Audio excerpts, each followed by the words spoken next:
زویا کا شوہر ایک ایکسیڈنٹ میں مر گیا جس میں اس کا 5 سالہ بیٹا کافی زخمی تھا۔ اس کا دیور بولا، زویا تمہارے پاس کوئی اور راستہ نہیں ہے۔ اگر اپنے بیٹے کی جان بچانا چاہتی ہو تو ایک رات میرے دوست کے ساتھ گزارنی ہوگی۔ وقار نے صفاقی سے کہا۔ زویا روتی ہوئی مجبور ہو کر نکاح پر راضی ہو گئی۔ نکاح کے بعد ساری رات زویا پر اذیت کے پہاڑ توڑے گئے۔ صبح جب وہ ہوش میں آئی تو کمرے کے ایک کونے میں ایک نیلا لفافہ پڑا دیکھا۔ تھر تھراتے ہاتھوں سے اس نے وہ لفافہ کھولا تو اندر ایک میڈیکل رپورٹ تھی، جسے دیکھتے ہی زویا کی چیخ نکل گئی۔ آپ کہتے کیوں نہیں اپنے بھائی سے کہ وہ کوئی کام کیا کرے؟ کب تک اکیلے سے پالتے رہیں گے؟ زویا نے فہیم سے پھر سے یہی بات کہی تھی۔ وہ کہنے لگا، کیا کروں؟ کئی بار اسے کہہ چکا ہوں کہ اپنے لیے نوکری ڈھونڈو۔ اب وہ نہیں ڈھونڈ رہا تو میں کیا کہہ سکتا ہوں؟ وہ کہنے لگی، اس نے تو اپنے سر پر کوئی ذمہ داری لی ہی نہیں ہے۔ جب دیکھو گلی کے آوارہ لڑکوں کے ساتھ گھومتا پھرتا رہتا ہے۔ فہیم کہنے لگا، ماں باپ زندہ نہیں ہیں، اب کیا کروں؟ ایک بھائی ہے، اسے بھی دھکے دے کر گھر سے نکال دوں؟ فہیم کا لہجہ سخت ہوا تھا۔ زویا کہنے لگی، بجائے اسے سمجھانے کے آپ ہر بار مجھ پر ہی چلاتے ہیں۔ وہ تو گھر کے کسی بھی کام کو ہاتھ نہیں لگاتا۔ کہہ کر تھک چکی ہوں کہ وقار گھر کا راشن ہی لا دو، پکانے کے لیے سبزی ختم ہے، لیکن وہ تو یوں ہے کہ جیسے سنائی ہی نہ دیتا ہو۔ کانوں میں ہینڈ فری لگائے موبائل میں نہ جانے کیا کیا دیکھتا رہتا ہے۔ فہیم نے کہا، دیکھو میں پہلے ہی بہت پریشان ہوں، میری جاب سے ویسے بھی بامشکل گزارا ہو رہا ہے، اور پھر تم بھی امید سے ہو۔ میرے اخراجات بڑھ چکے ہیں، اس پر میں وقار کی ٹینشن ہر وقت اپنے سر پر سوار نہیں کر سکتا۔ بس وہ روٹیاں ہی کھاتا ہے نا، تو کھانے دو۔ زویا نے پہلے تو فہیم سے بہت بار وقار کی شکایت کی، لیکن جب فہیم نے ہی چشم پوشی اختیار کر لی تو زویا کو بھی چپ ہونا پڑا۔ فہیم کا رویہ زویا کے ساتھ بہت اچھا تھا، اس کا بہت خیال رکھتا تھا۔ گھر آتا تو تھکا ہونے کے باوجود بھی کچن میں اس کے ساتھ ہاتھ بٹانے لگتا، کہتا تم آرام کرو، صبح سے کام کر کر کے تھک گئی ہوگی، لاؤ کھانا میں گرم کر دیتا ہوں، چائے میں بنا دیتا ہوں۔ وہ بس فہیم کے اچھے اخلاق کی وجہ سے ہی وقار کی بدتمیزیوں کو نظر انداز کر جاتی تھی۔ ایک بار وہ دوپہر کے وقت سبزی کاٹ رہی تھی جب بڑی بدحواسی سے وقار گھر میں داخل ہوا۔ کہنے لگا، بھابھی اگر کوئی میرا پوچھے تو کہنا میں گھر پر نہیں ہوں۔ یہ کہہ کر وہ تیز قدموں سے چلتا ہوا اپنے کمرے میں جا کے دروازہ بند کر چکا تھا۔ زویا تو ٹھیک سے حیران بھی نہیں ہو پائی تھی کہ جب مین دروازے پر دستک ہوئی۔ زویا نے دروازہ کھولا تو پڑوس کی خاتون تھی، وہ نہایت غصے میں تھی۔ کہنے لگی، کہاں ہے تمہارا آوارہ دیور؟ آج میرے ہاتھوں سے نہیں بچے گا۔ زویا کہنے لگی، ہوا کیا ہے؟ وہ کہنے لگی، میری جوان بیٹی کو اس نے پریشان کر کے رکھا ہے، کبھی موبائل پر باتیں کرتا ہے، کہتا ہے دوستی کر لو، اور آج تو اس لڑکے نے بھرے بازار میں اس کا ہاتھ پکڑ لیا۔ آج نہیں چھوڑوں گی اسے، ہے کہاں یہ؟ زویا یہ سن کر پریشان ہوئی، کہنے لگی کہ خالہ مجھے نہیں پتا وہ کہاں ہے، ابھی گھر نہیں آیا، لیکن میں اسے سمجھاؤں گی، آپ غصہ نہ کریں۔ وہ پڑوس کی خاتون کہنے لگی، صرف تمہارے اور فہیم کے منہ کو میں چپ ہو جاتی ہوں کہ تم دونوں بہت اچھے ہو۔ جتنا فہیم شریف ہے اتنا ہی اس کا چھوٹا بھائی وقار ایک نمبر کا ٹھرکی ہے۔ بہرحال پڑوس کی خاتون زویا کو بہت باتیں سنا کر گئی۔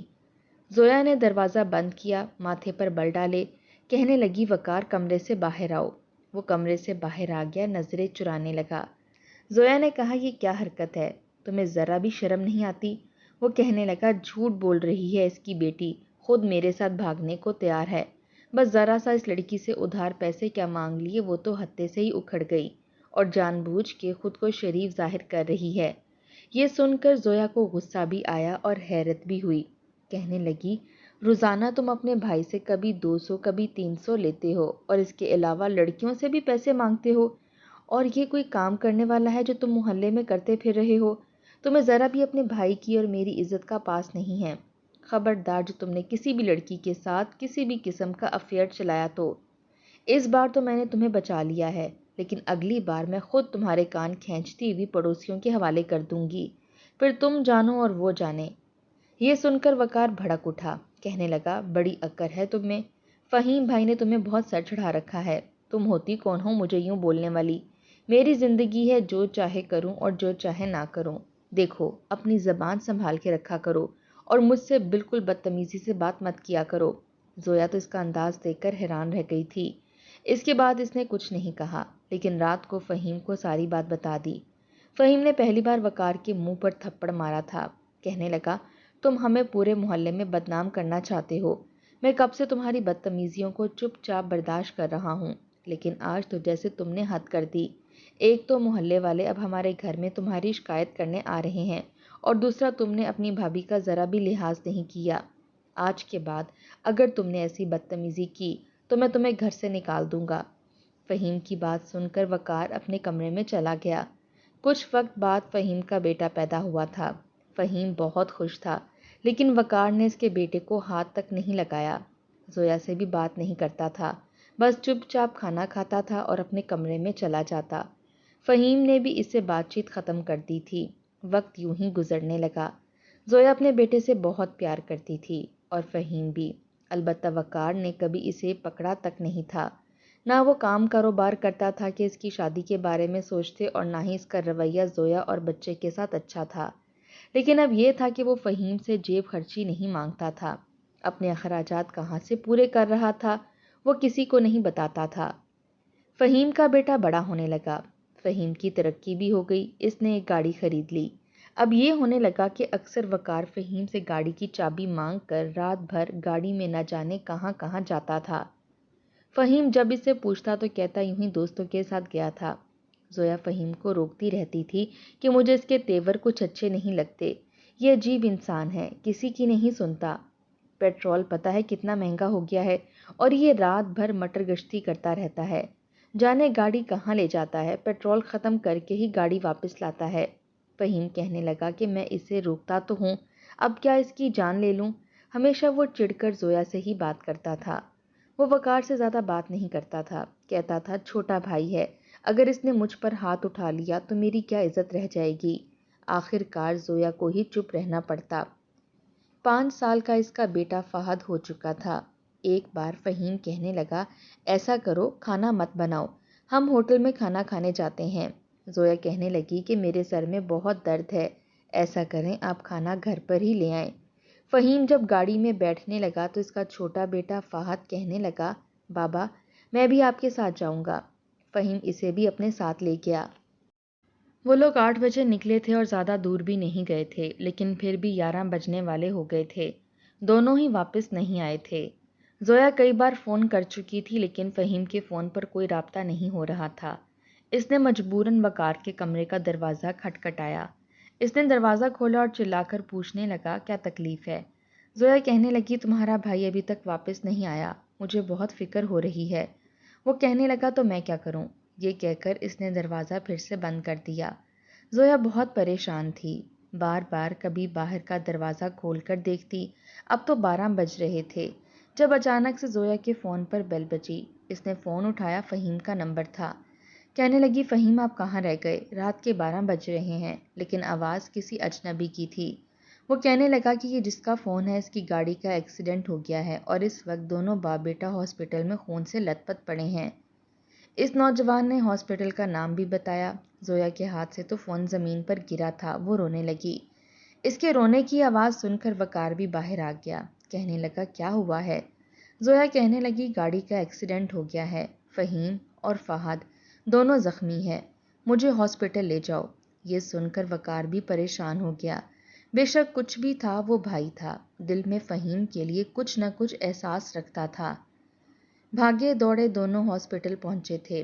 ہاسپٹل پہنچے تو سامنے اسٹریچر پر ہی فہیم خون سے لت پت پڑا تھا، اور فہد بھی۔ بہت سے نوجوان ان کے ارد گرد کھڑے تھے۔ زویا تو دھاڑے مار کر رونے لگی، ڈاکٹر سے کہنے لگی، جلدی کریں، میرے شوہر کو بچائیں۔ وقار نے ہی پیپر پر سائن کیا تھا۔ باپ بیٹا دونوں کو آپریشن تھیٹر لے جایا گیا۔ 2 گھنٹے زویا نے رو رو کر گزار دیے تھے۔ سامنے آپریشن تھیٹر کی جب لائٹ بند ہوئی تو وہ بھاگی دوڑی دروازے کے پاس آئی تھی۔ ڈاکٹر باہر آیا، کہنے لگا کہ ہم آپ کے شوہر کو نہیں بچا سکے۔ یہ سن کر زویا وہیں بے ہوش ہو کر گر گئی تھی۔ جب ہوش آیا تو وہ ہاسپٹل کے ایک کمرے میں تھی۔ اٹھتے ہی اس نے فہیم کو پکارا تھا، کہنے لگی، ایسا نہیں ہو سکتا، وہ مجھے اکیلا چھوڑ کر نہیں جا سکتا۔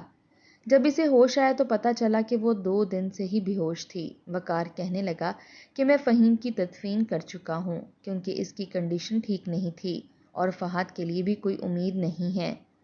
گاڑی تو ویسے بھی جل کر راکھ ہو چکی ہے اور بھائی کماتے تھے تو گھر چلتا تھا۔ جو جمع پونجی تھی وہ سب اب تک ہاسپٹل میں لگ چکی ہے۔ زویا تو گمسم بیٹھی تھی۔ شوہر کو کھو چکی تھی اور بیٹے کو کھونے کا اس کے اندر حوصلہ نہیں تھا۔ وہ کہنے لگی میں سب کچھ بیچ دوں گی، میرے پاس جو کچھ ہے، زیور ہے، میں سب بیچ دوں گی۔ میں اپنا بچہ نہیں کھونا چاہتی، وہ میرے فہیم کی نشانی ہے۔ اس کے ہاتھ میں ڈرپ لگی ہوئی تھی۔ جب نرس کمرے میں آئی تو اسے کہنے لگی میرا بیٹا کیسا ہے؟ نرس کہنے لگی اسے ہوش نہیں آ رہا، ایک آپریشن کرنا پڑے گا لیکن وہ آپریشن بہت مہنگا ہے، 25 لاکھ روپے آپ کو جمع کروانے پڑیں گے، پھر ہمیں 90% امید ہے کہ آپ کا بیٹا بچ جائے گا۔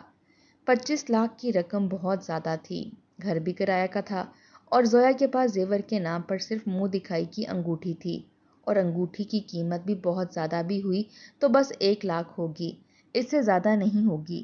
وہ 25 لاکھ کہاں سے لائے گی؟ یہی سوچ سوچ کر وہ پریشان تھی۔ رات تک زویا کی چھٹی ہو چکی تھی۔ ڈاکٹر کہنے لگا کہ آپ گھر واپس جا سکتی ہیں، آپ کے پاس صرف 3 دن ہیں، 3 دن میں آپ فیصلہ کر کے بتا دیں کہ آپ کو کیا کرنا ہے۔ واپس گھر آ کر وہ سر پکڑ کر بیٹھ گئی تھی۔ اتنے سارے پیسوں کا انتظام کہاں سے کرے گی؟ اس کا سب کچھ تو فہیم تھا جو دنیا سے جا چکا تھا۔ کچھ دیر بعد ہی اس کے کمرے میں دستک ہوئی۔ اس نے کہا کون ہے؟ دروازہ وقار نے ہی کھولا۔ کہنے لگا مجھے فہد کے لیے بہت فکر ہو رہی ہے لیکن میرے پاس بھی ایسا کچھ نہیں جس سے میں فہد کی مدد کر سکوں یا آپ کی مدد کر سکوں اور اس گھر کا خرچہ اٹھا سکوں۔ ساری زندگی بھائی مجھے کہتے رہے کاش کہ میں سنجیدہ ہو کر کوئی نوکری کر لیتا، لیکن اب کیا ہو سکتا ہے؟ اگر میں نوکری ڈھونڈوں گا تو بھی اتنی جلدی نہیں مل سکتی، تو اتنے سارے اخراجات کیسے پورے ہوں گے؟ اور سب سے بڑی بات فہد کا آپریشن کیسے ہوگا؟ اتنی بڑی رقم ہمیں کوئی نہیں دے سکتا اور ادھار تو کوئی بھی نہیں دے گا، اور ادھار مل بھی جائے تو ہم چکائیں گے کیسے؟ زویا روئے جا رہی تھی۔ کہنے لگی میں اپنے بیٹے کو نہیں کھو سکتی، مجھے اپنا آپ بھی بیچنا پڑا تو میں بیچ دوں گی لیکن میں اپنے بچے کو کچھ نہیں ہونے دوں گی، مجھے اپنا بچہ صحیح سلامت چاہیے۔ وقار اس کی بات سن کر پہلے تو اسے غور سے دیکھتا رہا، پھر کہنے لگا کیا آپ کچھ کہہ رہی ہیں؟ کیا آپ اپنے بچے کی خاطر اپنا آپ بیچ سکتی ہیں؟ اس کی بات سن کر زویا نے اپنے آنسو صاف کیے تھے۔ وہ کہنے لگی کیا مطلب؟ وقار کہنے لگا ابھی تو آپ نے کہا کہ اگر فہد کی خاطر آپ کو اپنا آپ بھی بیچنا پڑا تو آپ بیچ دیں گی۔ زویا کہنے لگی ایک ماں اپنی اولاد کی خاطر اپنا سب کچھ بیچنے کے لیے تیار ہو جاتی ہے، ظاہر ہے مجھ سے بھی جو ہوگا میں کروں گی۔ وہ کہنے لگا کہ میرا ایک دوست ہے، وہ بہت پیسے والا ہے، بہت امیر ہے لیکن بہت عیاش بھی ہے، خود غرض بھی ہے، بنا مطلب کے کسی کی بھی پیسوں کی مدد نہیں کرتا اور اس کی سب سے بڑی کمزوری خوبصورت عورتیں ہیں۔ یہ کہہ کر وہ چپ ہو گیا تھا۔ زویا کہنے لگی تو تم اپنے دوست کی منت سماجت کر لو، اسے کہو کہ ہماری مدد کر دے، ہم جیسے تیسے بھی کر کے اس کے پیسے واپس لوٹا دیں گے، بس ایک بار فہد ٹھیک ہو جائے تو میں نوکری کر لوں گی، پائی پائی اس شخص کی واپس کر دوں گی، اسے کہو کہ میرے بیٹے کے آپریشن کے لیے 25 لاکھ دے دے۔ زویا روئے جا رہی تھی۔ وقار کہنے لگا میں کہہ چکا ہوں کہ وہ بہت مطلبی ہے، خود غرض ہے، بنا مطلب کے کسی کی مدد نہیں کرتا اور خوبصورت عورتیں اس کی سب سے بڑی کمزوری ہیں۔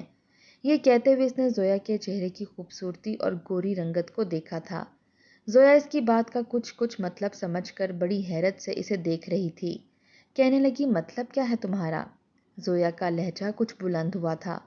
وقار کہنے لگا سیدھا سا مطلب، ایک رات کا نکاح کر لو اس سے، وہ بس ایک ہی رات گزارے گا، صبح 25 کی بجائے 50 لاکھ روپے مل جائیں گے، تمہارا بیٹا بھی آپریشن سے بچ جائے گا اور کچھ عرصہ گھر بھی چل جائے گا، تب تک میں بھی نوکری ڈھونڈوں گا، تم بھی نوکری ڈھونڈ لینا۔ اس نے یوں بات کی جیسے کوئی بات ہی نہ ہو۔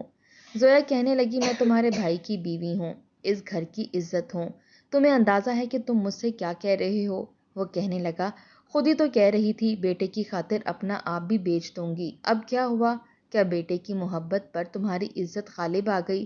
دیکھو کسی کو کچھ پتا نہیں چلے گا، ایک رات کی ہی تو بات ہے، وہ ہر عورت کے ساتھ ایسے ہی عیاشی کرتا ہے، کہتا ہے کہ نکاح کرنے سے گناہ سر پر نہیں آتا، اس لیے نکاح کروں گا، رات کو عیاشی کروں گا، صبح طلاق دے دوں گا اور ساتھ میں پیسے بھی۔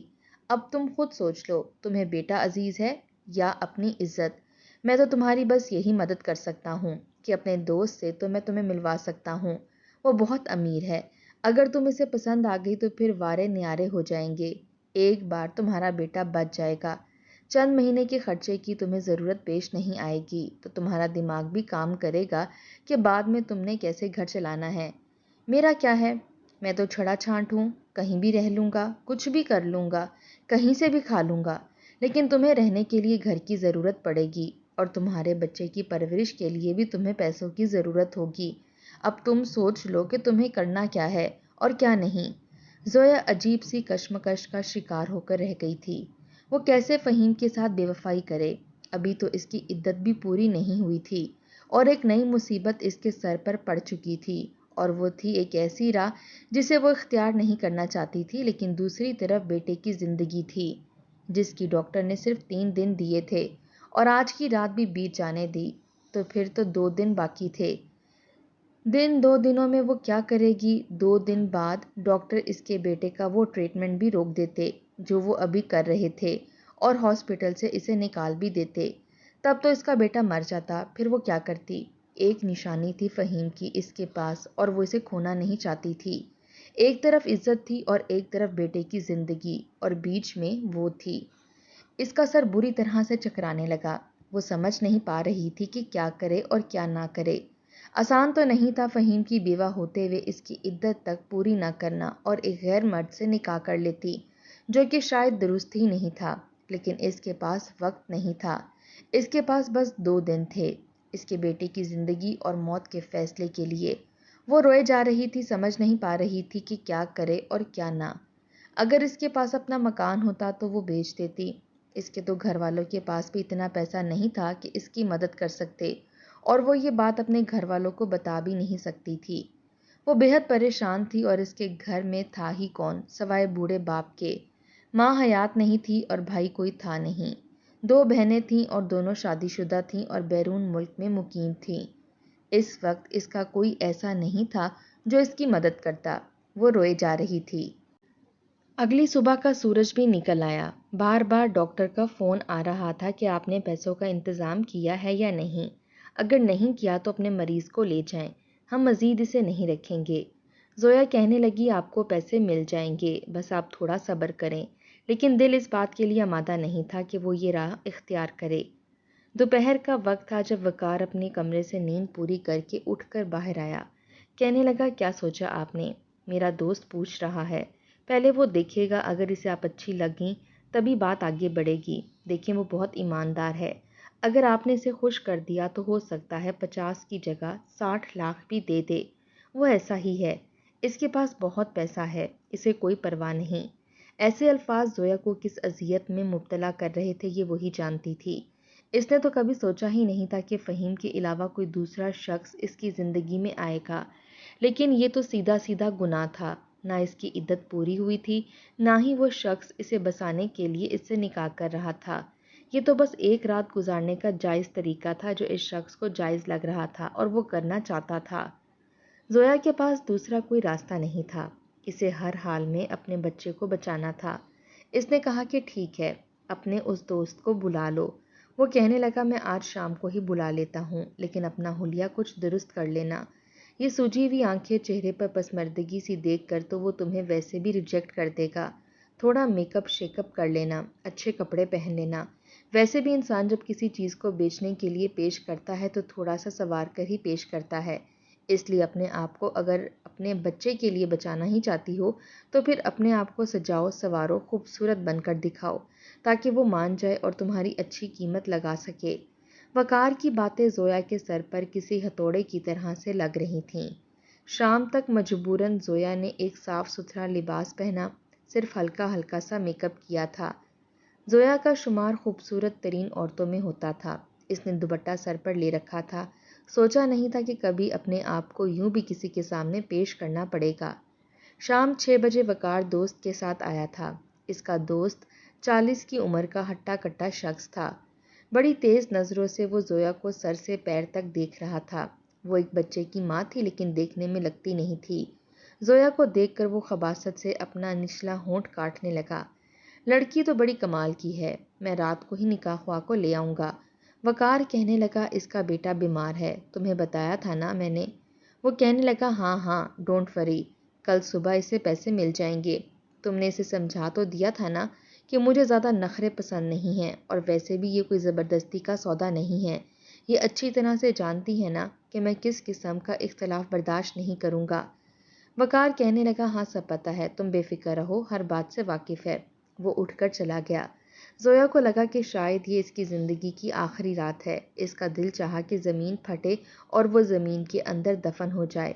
اپنے ہی سودے کی باتیں اپنے ہی کانوں سے سن رہی تھی، لیکن نہ چیخ سکتی تھی، نہ چلا سکتی تھی، نہ انکار کر سکتی تھی۔ کاش کہ ایسا وقت آنے سے پہلے وہ مر جاتی۔ فہیم کی بجائے اسے موت آ جاتی۔ اس کی آنکھوں سے آنسو بہنے لگے تھے۔ کچھ دیر بعد وقار گھر پر آیا تو ایک شاپنگ بیگ اچھال کر زویا پر پھینکا۔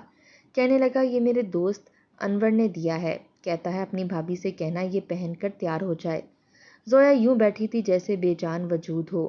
اس نے وہ شاپنگ بیگ لیا، اپنے کمرے میں چلی گئی۔ پہلے تو پھوٹ پھوٹ کر روئی تھی، پھر اس نے جب شاپنگ بیگ کھولا تو اس کے ہوش اڑ گئے۔ نیٹ کی بلیک کلر کی ساڑی تھی، کافی بے باک قسم کی تھی۔ زویا نے آج تک کبھی ایسا بے حیا لباس نہیں پہنا تھا، نہ ہی فہیم نے کبھی اسے پہنایا تھا، لیکن مجبوراً اس نے وہی ساڑی پہنی اور تیار بھی ہو گئی، لیکن خود پر ایک بہت بڑی سیاہ رنگ کی چادر لپیٹ لی تھی، اور رات کی سیاہی میں ہی وہ شخص آیا، اپنے ساتھ نکاح خواہ کو بھی لایا تھا۔ نکاح ہونے کے بعد جب اپنے کمرے سے باہر نکلی تو اسے لگا کہ آج کی رات کے بعد وہ شاید اندر سے مر جائے گی، بس اس کا وجود ہی زندہ رہے گا۔ بیٹے کی زندگی کا سوال نہ ہوتا تو کبھی بھی ایسا قدم نہ اٹھاتی۔ بہرحال وقار بڑی کمینی سی مسکراہٹ چہرے پر سجائے اس شخص سے کہنے لگا اس کا ہاتھ پکڑو اور اسے لے جاؤ، اور کل صبح اسے بھیج دینا، اور ہاں پیسوں کے لین دین تمہیں میں پہلے ہی بتا چکا ہوں۔ وہ آدمی کہنے لگا ہاں پتہ ہے۔ اس نے زویا کا ہاتھ پکڑا اور بڑی سختی سے پکڑا تھا، اور اسے گھسیٹتے ہوئے اپنے ساتھ لے گیا، اور اس کی بڑی سی گاڑی تھی۔ اس نے پچھلی نشست کھولی اور دھکیلتے ہوئے زویا کو گاڑی کی پچھلی نشست پر پھینکنے کے انداز سے بٹھایا تھا۔ وہ بیوی تو تھی نہیں، بس ایک رات کی دلہن تھی۔ فہیم نے تو شادی کی پہلی رات اسے یوں چھوا تھا جیسے وہ کانچ کی گڑیا ہو۔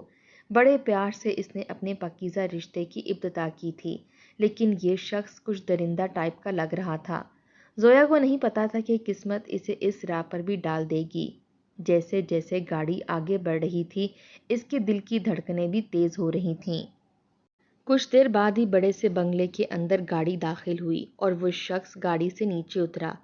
ایک ملازمہ سے کہنے لگا اس لڑکی کو میرے کمرے میں بٹھا دو۔ ملازمہ پیچھے کا دروازہ کھول کر بڑی ناگواری اور ناپسندیدگی سے زویا کو دیکھ رہی تھی، پھر اس کا ہاتھ پکڑ کر اسے ایک عالی شان کمرے میں لے جا کر بٹھایا گیا۔ کچھ دیر بعد ہی وہ شخص بھی کمرے میں داخل ہوا تھا۔ کمرے کا دروازہ اس نے بڑی زور سے بند کیا تھا، پھر بڑی بے دردی سے اس نے زویا کا ہاتھ پکڑا تھا۔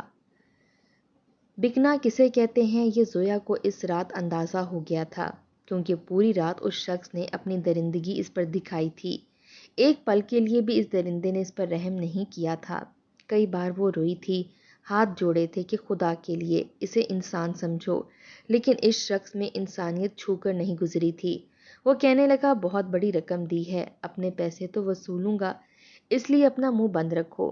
ایک بار تو زویا کو لگا کہ بس وہ مر جائے گی، کیونکہ ساری رات اذیتیں برداشت کر کر کے وہ تھک گئی تھی۔